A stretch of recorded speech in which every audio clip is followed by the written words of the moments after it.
A Villeray man came home one night to find his apartment ransacked and about a dozen people partying in his home.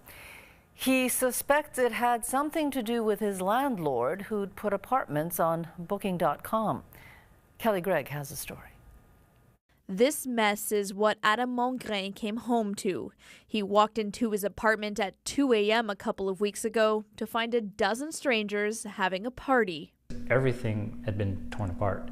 There are pictures, but it's hard to convey the extent to which the place was trashed. Marijuana and cigarette smoke filled the apartment. People were even cooking his food. I say, "Who are you? What are you doing here?" And they tell me, "We're here with Booking."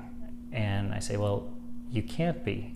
I'm not on Booking, and this is my place." The apartment downstairs was recently put on booking.com by the landlord. Mongrain thought the renters could have just walked into the wrong unit, but then he saw how many things were missing. They took the passports, they took all the cash we had, and they took cash from my wife's daughter that she had saved up from Christmas presents and babysitting. He estimates $6,000 worth of his possessions are gone. His apartment had to be professionally cleaned for $3,500. Mongrain filed a police report, but there were no signs of forced entry. In a statement, Booking.com said, "In the very rare instance that a customer engages in unlawful behavior, we encourage our partners to reach out to local authorities."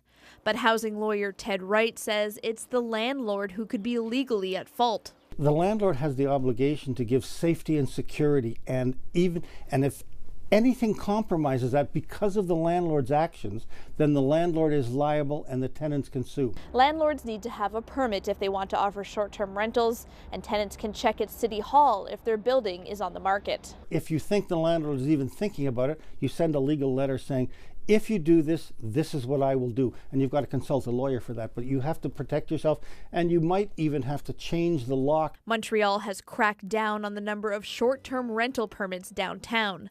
But as far as Mongrain knows, the downstairs unit is still up for rent. I believe it is. I believe it is. Mongrain says it's hard to go home without being reminded of his ransacked apartment every time he unlocks the door. Kelly Gregg, CTV News.